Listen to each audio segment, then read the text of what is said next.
cette assemblée générale de cyclopèdes ouverte.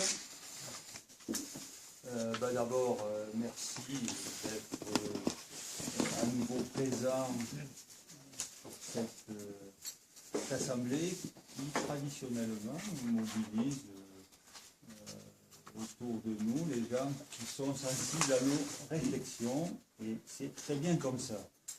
Je pense qu'on est presque tous, pas tout à fait. C'est très bien ça aussi. Il y a aussi, on a eu cette année, on a été approché par des gens qui s'intéressent à la problématique du déplacement doux et du vélo en particulier, mais pas uniquement. Et donc ça aussi, c'est un petit indicateur qui fait que je serai, dans mon rapport moral, un peu moins pessimiste que je ne l'étais l'an dernier. Donc vous allez le subir, mon rapport moral, je vais essayer d'être rapide. Le rapport d'activité, il est ce que vous avez pu percevoir dans les lettres de cyclopède, donc on essaiera d'aller vite. Le rapport financier, je pense que c'est Jean-François qui prendra la casquette de Monique Pillot m'a confié le soin de lire le compte. Et on a eu un échange, donc on vous prévient tout de suite qu'il faudra réfléchir aux problèmes de gros sous de notre association, et je dirai pourquoi tout à l'heure. Voilà, donc ça aura une dimension pas très sympathique. C'est pas de ça qu'on aime bien parler, mais de temps en temps, après presque 15 ans de statu quo, il faut peut-être se reposer 2 ou 3 questions. Et puis on renouvellera le conseil d'administration. Le conseil d'administration a vu des gens nous quitter pour des raisons tout simplement de disparition de la région montluçonnaise, en particulier Jean-Marie Gola, qui a été longtemps notre président, et Jean-Marie et Christine, dont nous avons quitté pour Besançon, ceux qui les connaissent le savent bien sûr. Pardon? Qu'est-ce que j'ai dit? Président. Non, il était trésorier, pardon. Non, il n'a jamais voulu prendre ma place. Non. Voilà, donc il faut toujours ouvrir le plus largement possible le conseil d'administration à des gens qui s'intéressent à ça, mais donc on a aussi cette problématique-là de renouvellement et de remplacement d'un certain nombre de membres fidèles depuis très longtemps. Bon, alors, je disais donc l'an dernier que j'avais pas le moral au plus haut, qu'on n'avait pas, parce que quand je dis c'est qu'on en a parlé entre nous, et qu'on était un peu usé par ce qui se passait. Je ne dirais pas que j'ai un moral d'enfer cette année, mais disons qu'on a un certain nombre d'indications qui nous semblent intéressantes. Voilà. Alors, sur le plan national, il y a des choses qui bougent pas forcément autant qu'on voudrait, mais il y a des choses qui se font dans le prolongement plus ou moins affirmé du Grenelle de l'environnement. Il y a quand même des schémas d'aménagement, en particulier sur le plan des enjeux touristiques, véloroute, voie verte, des choses dont on a parlé pendant 10 ans sans que ça se fasse. Ça commence à se faire. Alors, il y a des régions qui ont été, des départements qui ont été pionniers, y compris pas loin de chez nous, la Saône-et-Loire, pas loin de chez nous, la vallée de la Loire en vélo, c'est fait. Voilà, ça a mis du temps, mais ça existe. Ça existe et ça a un effet induit sur la manière de penser les choses par les collectivités territoriales concernées, qui sont en train de réaliser que c'était un risque assez modeste à courir et que les retombées sont intéressantes. Je vous infligerai tout à l'heure 2 ou 3 éléments un peu économiques parce qu'on a reçu une étude qui est quand même assez intéressante à mon avis. Et dans un contexte préélectoral, moi j'ai envie de le faire partager à tous les gens qui aspirent à court terme à s'intéresser à la vie des collectivités locales. Donc j'en dirai quelques mots. Mais enfin, il y a des choses qui bougent et qu'on commence à quantifier. Au plan national, on se dit, tiens, on fait des études d'impact économique sur ce qui se passe quand on fait une voie verte, par exemple, ou quand on fait un itinéraire cohérent. Des chiffres qui méritent qu'on s'y apesante là-dessus. Il y a des éléments, y compris, qui nous sont plus proches. On vient de réaliser dans ce département, aux portes de Montluçon, un équipement le long du canal de Berry, qui est pas tout à fait fini, mais qui est très utilisé déjà.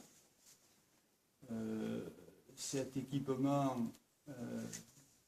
ne faisait pas partie des premiers schémas et a été rajouté.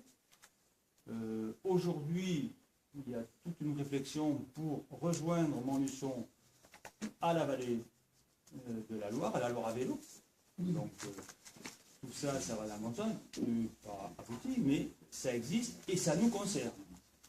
Et en plus, quand on s'est créé il y a combien 7, 15, 16 c'était 97. 7 et 7, 14, oui. Donc il y a 16 ou 17 ans, on était complètement centré sur Montluçon-ville, quoi. Enfin, on était Montluçonnais, on était agacé par le boulevard de Courtet qui ne se faisait pas comme on voulait. Aujourd'hui, on a une problématique qui est un peu différente.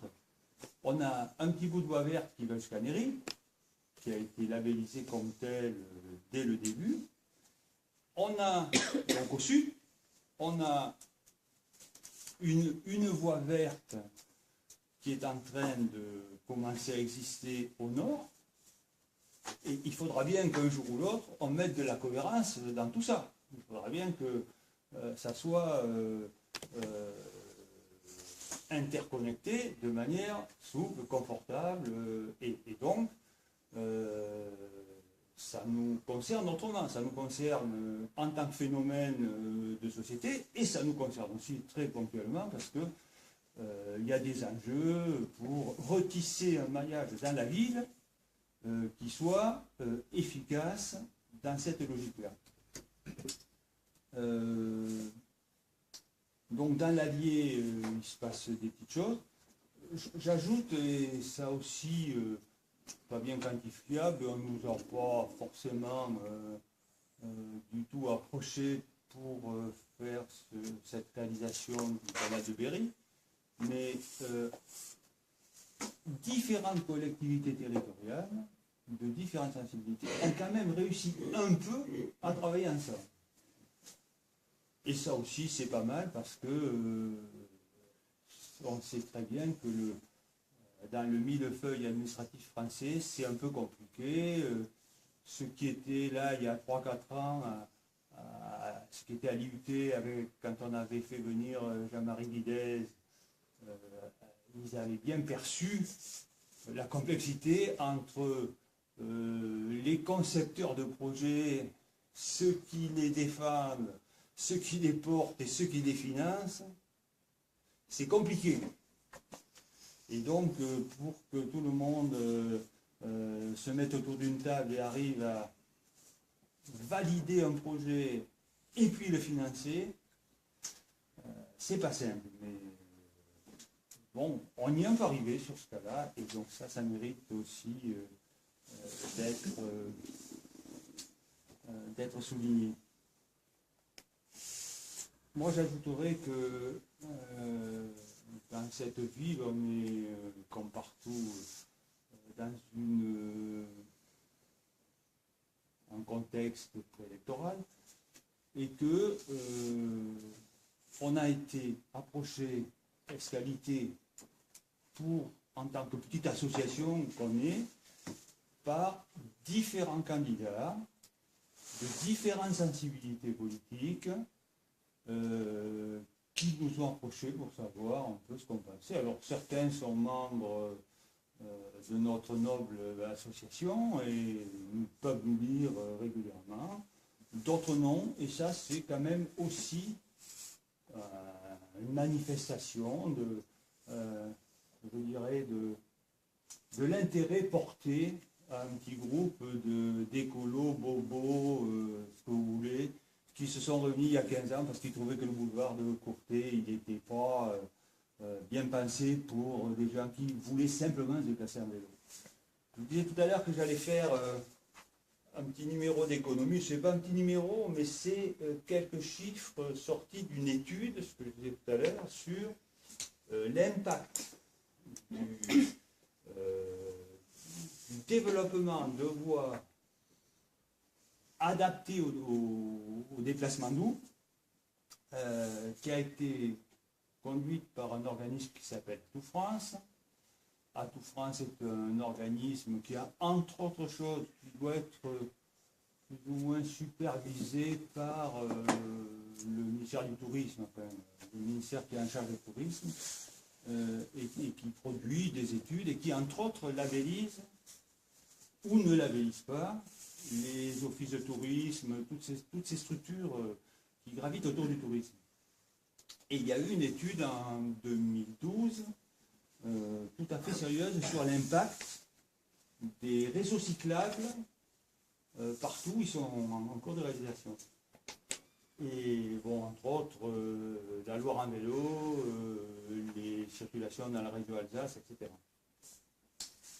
Et moi, j'ai trouvé des chiffres qui méritent un peu qu'on les cogite.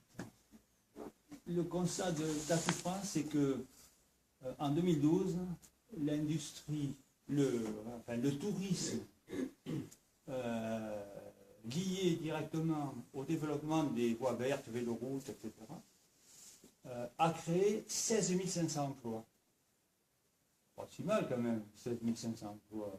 Tout le monde trouve que ça peut être intéressant pour sa ville, pour leur emploi direct, emploi induit. Le chiffre d'affaires créé par ce développement est de pratiquement 2 milliards d'euros. Pas si mal non plus. 2 milliards d'euros, ça impacte bien une économie locale ou régionale. Des chiffres qui, moi, m'ont un peu étonné, je le disais tout à l'heure en aparté, la dépense moyenne d'un touriste cycliste itinérant, 75 € par jour. 75 € par jour.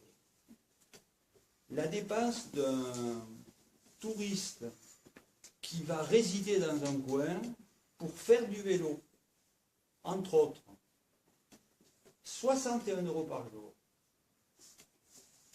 La dépense d'un touriste moyen, standard, le touriste qui n'est pas particulièrement cycliste et qui se déplace, qui se balade, qui fait du tourisme, qui visite des musées, des machins, des trucs, 54 €. 54 €, 75 €. Alors bon, il y a des éléments d'explication dans l'étude qui est assez complète. Entre autres, quand les systèmes sont cohérents, ils attirent du touriste étranger aisé, mais qui sont demandeurs. Quand vous faites 15 jours de vélo et que vous dites je fais la vallée du Rhin ou la vallée de la Loire, et il y en a de plus en plus, des gens comme ça, ils descendent dans des gîtes, ils veulent du calme, ils veulent du confort, ils veulent manger le soir, et ils sont très consommateurs, parce qu'ils sont très peu chargés. Ceci explique cela, c'est tout mécanique, mais ça fait des chiffres qui, moi, m'interpellent. Et puis j'ai encore trouvé un chiffre qui m'a je dois dire, un peu scotché, c'est qu'ils ont fait une analyse, puis je reviendrai sur un petit travail qu'on est en train de faire, qu'on a fait l'an dernier. Ils ont conduit une réflexion sur qui fait du vélo. Quand même, en France, il y a 24 millions de pratiquants français du vélo. 24 millions. Moi, ça m'a un peu étonné. Surtout pour l'activité touristique, mais il y a une recrudescence du nombre de gens qui font du vélo comme outil de déplacement, en particulier dans les zones urbaines et suburbaines, pour autant que c'est équipé. Donc ça aussi, ça mérite d'être pris en compte. Et ça a été ce qui nous a fondés au départ. Et bon, la distance moyenne des touristes, des 24 millions de touristes et de praticiens du vélo, c'est 85 km. Même moi, à mon âge, je fais sensiblement plus. Alors, je me dis quand même qu'il y a, en développant des infrastructures adaptées et de la communication adaptée, etc., on a une belle marge de manœuvre quand même, de progression. Aujourd'hui, il existe à peu près en France pas tout à fait 8000 km de vélos verts et de voies vertes et véloroutes. Le plan dont on a souvent parlé ici, qui a été élaboré, qui a été validé pour la première fois en 1998, plus de 15 ans quand même, qui a été réexaminé en 2009, prévoit à l'horizon 2020, dans 6 ans, 20 000 km. C'est un schéma directeur. 20 000 km. On en est à 8 000. Alors, on n'a pas prévu, c'est dommage, un système de projection, mais on a une étude de l'Association française des véloroutes et voies vertes que j'avais déjà commenté il y a plusieurs années, qui est très, très intéressante parce que on voit tous les schémas, ceux qui existent, la Loire, l'Alsace, machin, un peu partout, et des choses qui sont en train de se réaliser, par exemple, dans la région de la Saône-et-Loire, toute cette zone-là, l'utilisation des anciens canaux, des ports de canaux, d'anciennes voies ferrées, tout ça, ça se fait de plus en plus, ça se fait de plus en plus partout, voilà. Et dans ce schéma, il y a un grand axe qui rejoint Limoges et Moulins, parce que Moulins est déjà concerné par l'aménagement de la Loire, etc., et d'Allier. Et Montluçon est vraiment caractérisé au centre. Et on est dans un schéma directeur qui existe depuis plus de 15 ans. Comme un lieu, c'est vraiment un lieu de passage, quoi. Moulins, en gros, Moulins-Limoges, ça passe en plein cœur de Montluçon, on est en plein cœur de ce dispositif. Voilà. Donc, j'ai envie de dire qu'il faudra bien qu'un jour ou l'autre on travaille pour y mettre la cohérence, et pour que ça se fasse, et que ça aboutisse. Alors, tout ça fait que je me dis qu'une association comme la nôtre, un peu porteuse de projets, un peu qui dérange parfois parce qu'on trouve que ça ne va pas assez vite ou pas assez comme on voudrait, y compris sur le canal de Berry où on aurait préféré un revêtement compatible avec tous les modes de déplacement doux, ce qui n'est pas le cas. Mais bon, tant mieux, ça existe, c'est quand même très bien. Dans 10 ans, on refera le revêtement et on le fera mieux. Mais en tout cas, on est sur une bonne pente. Alors voilà, pour moi, mon rapport moral, il avait un peu envie de mettre ça en avant parce que j'ai annoncé que je ne souhaitais pas continuer à être président de cette association cette année, pour des raisons que je vais expliquer depuis plusieurs années à mes petits camarades du conseil d'administration, mais que je n'ai pas du tout l'intention de déserter Cyclopède, absolument pas, et que je pense qu'il y a des enjeux sociétaux, vraiment, qui sont importants. On est en train de vivre quand même une rupture par rapport au phénomène énergétique, par rapport à tout ce que les écolos connaissent bien, parce que ça les intéresse. On est en train d'avoir des réflexions sur les nouvelles énergies, sur les nouveaux systèmes de déplacement. Toutes ces questions me paraissent vraiment au centre d'un débat, et ça serait quand même très dommage que notre ville, qui est en souffrance et qui a des cartes à redécouvrir et à jouer, passe à côté. Voilà pour le rapport moral. Alors le rapport d'activité, voilà, vous savez ce qu'on a fait cette année. On a fait des lettres de Cyclopède, on a été présent au forum des associations. On voulait s'inscrire et on s'était engagé à s'inscrire dans la journée nationale du vélo. On l'avait dit l'an dernier à peu près à la même époque. On n'a pas été prêt, on n'a pas été assez réactif. C'est aussi des limites des associations comme les nôtres. Mais il y a des tas de choses qui sont encore possibles. Il y a un peu d'usure quand on est président d'une association comme celle-ci. À un moment donné, on a peut-être moins la niaque, et d'où l'appel constant qu'on a fait tous à l'arrivée avec nous de 109 gens qui sont un peu moins usés que nous.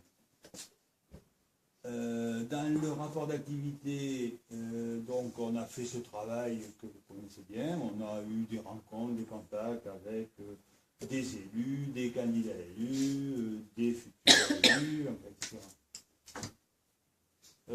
Ce que je voulais citer, parce que c'était un projet de l'an dernier en termes de communication, et c'est lié au phénomène financier dont on va parler un peu, les nouveaux modes de communication, il faut vivre avec, et donc on pense que c'est utile, nécessaire d'avoir un site. Et donc ça a été un des chantiers de l'année, et un chantier qui doit beaucoup à Robert Camarero ici présent, que je remercie très publiquement pour la qualité de son travail. On a aujourd'hui un site sur lequel on peut déposer, on peut d'abord accéder aux lettres de Cyclopède, on peut accéder à des tas de documents, on peut accéder à des tas d'études qu'on reçoit de la Fédération des usagers de la bicyclette et de la F3V, qui sont des études en qualité, y compris sur les revêtements des vélos routes et voies vertes, qui nous ont été communiqués par l'association des élus concernés, donc documents sérieux. On commence, alors on ne sait pas encore bien faire, parce qu'il faut se roder à ça. Il faut maintenant apprendre l'interactivité avec ce type d'outils. Il commence à y avoir des échanges qui se sont noués autour du projet recolonisation du Cher dans la région montluçonnaise. Ce que je disais tout à l'heure, il y a des équipements pertinents qui sont en train de naître au nord, il y a des équipements existants au sud de la ville et qui pourraient se prolonger vers le Massif central de manière assez original, mais ça c'est pas encore programmé, mais à nous de faire avancer ces idées. Et entre les deux, il faut quand même qu'on arrive à mettre un peu de sens et que la traversée de Montluçon, ça soit, oh ben je le dis quand même, ça soit comme celle de Fribourg par exemple, où on a aménagé tous les espaces, où il y a des voies, où les gens rentrent, sortent, vivent avec. Alors, il paraîtrait que dans la lettre de Cyclopède, on n'évoque que les grandes villes et les villes comme Fribourg. Non, on n'évoque pas que celle-ci, mais ça nous a été dit dans une rencontre en mairie que, ouais, on ne parle pas de petites villes, on parle juste de Rochefort par exemple, parce que les membres de Cyclopède sont allés à Rochefort, qui, à ma connaissance, c'est pas une plus grande ville que Montluçon. Enfin, on parle de villes moyennes. On s'est loué des réalisations faites à Commentry, c'est un peu petit Montluçon, c'est pas très loin, enfin, etc. Enfin, bon. Donc oui, je vais parler de Fribourg. Quand je suis passé à Fribourg et que je vois comment les gens amènent leurs gamins en vélo, posent leur vélo, vont au boulot en vélo, même quand il neige, je me dis, on pourrait imaginer des trucs un peu plus efficaces que ce qu'on a dans notre vie. Voilà. Et puis, donc on a, en termes d'activité, on a développé ce site et, dernier point, on a continué et fait aboutir un travail avec les étudiants de l'IUT Gestion, Logistique et Transport de Montluçon. C'est un partenariat qui ne coûte rien à l'association, un partenariat qui nous permet de mettre du sens et une dimension scientifique, un peu de rigueur dans ce qui trop souvent relève du domaine des opinions. Alors, l'an dernier, le travail qui était engagé a porté sur tous les collégiens du bassin de Montluçon, de l'agglomération montluçonnaise. Bon, l'étude, j'en ai publié des extraits qui permettent, à mon avis, d'en comprendre le sens et les résultats dans la lettre de Cyclopède c'était à la rentrée, je crois. L'avant-dernière ou la...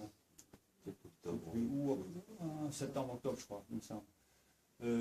Et cette année, on travaille avec les étudiants de l'UT sur une enquête, alors cette année uniquement par Internet. Ben là, on a déjà mis les coordonnées sur la lettre de Cyclopède et donc sur le site de Cyclopède. Une enquête pour essayer d'avoir la perception des gens de l'agglomération montluçonnaise en matière de déplacement doux. Donc c'est une enquête qui a été construite par les étudiants par rapport à notre demande. On suit ce travail à 2 ou 3 en particulier, je dois dire, avec Roland Lespengal. Et donc c'est un travail qui fait partie de leur diplôme. C'est-à-dire c'est un partenariat que je trouve moi très intéressant, d'abord parce que on aide les jeunes à travailler, des jeunes étudiants à travailler en dimension réelle, et je précise bien que ces étudiants n'étaient pas du tout volontaires par affinité pour faire ce genre de travail. Ce n'est pas des jeunes cyclistes qui avaient envie de faire ça. Ils ont été tirés au sort sur la promo de 2e année d'IUT. C'est un boulot. Et en fait, ils nous ont dit, Madame la Montagne est partie, je pense, mais ils sont venus les interroger, et elle leur a posé la question, mais est-ce que vous étiez attachés déjà, est-ce que vous étiez intéressé? Pas du tout. Enfin, il y avait une fille qui habite Yzeure, je crois me souvenir, qui dit ah ouais, moi je faisais du vélo, il y a des voies vertes vers à Verne, là moi je me déplaçais, mais c'était tout. Non, il y en a qui n'ont jamais fait de vélo, jamais. Bon, c'est-à-dire que pour eux c'est un boulot comme ils auraient pu étudier l'approvisionnement d'Auchan en écrevisse au milieu de l'été, quoi, et comment on stocke des trucs, voilà. C'était leur job, et donc c'est très bien. Mais c'est surtout très bien pour nous parce que on se contente un peu moins d'opinions et un peu plus de faits avérés. Et quand même, l'enquête des gamins l'an dernier a produit plus de 700 réponses. Quand on sait que la population scolaire de collège est de l'ordre de, je sais combien, 12 ou 1300, c'est pas mal comme taux de réponse. Voilà. Comment on fait un rapport moral? Ça se vote, ça se... oui. Présenter les finances. Voilà, où on présente les finances. D'accord, comme vous voulez. Bon, traditionnellement, on ouvre le débat après parce qu'il y a toujours des échanges, mais on peut évidemment réagir tout de suite à ce que j'ai dit. Et je vais essayer de répondre aux questions, bien sûr. Simplement, je crois qu'il ne faudra pas oublier les piétons parce que là, alors, ça n'a pas été évoqué, mais on en parlera après. Oui, oui. Parce que dans ton rapport, oui, là, ça fait que du vélo. On peut parler, oui, c'est vrai. J'en ai conscience, c'est pour ça que tout à l'heure j'ai parlé de déplacement de groupe, mais on a aussi réfléchi et posé des questions. Juste, je voulais dire, alors tu vois, c'est à VTT ou à pied, un petit guide qui vient d'être réalisé par Manu Sonnet,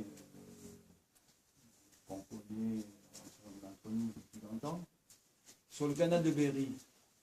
Et ce guide, on l'avait vu au forum des associations, et il nous avait dit, bon, il va être prêt fin novembre, et j'en fais 300 exemplaires, mais je vous en laisserai quelques-uns, quoi. Il a mis sur des sites pour commercialisation en proximité en novembre. Il en a déjà commercialisé la première édition de 300, elle est partie en une semaine. Il en a fait une deuxième, il en a fait une troisième, et je lui en avais demandé une dizaine pour pouvoir vous dire si vous le voulez, vous nous filez 8 €, vous partez avec votre guide. Désolé, il en aura à partir de mardi, donc il m'a donné quelques photocopies pour ceux qui en veulent. Et ça aussi, je trouve que c'est un petit indicateur quand même de ces frémissements de la problématique. Excusez-moi Solange, c'est vrai que j'ai moins parlé des... T'en as pas parlé non, j'en ai pas parlé parce que... donc c'est pour ça que je dis qu'il faudra qu'on en parle après quand les gens vont débattre. Tout à fait. Oui.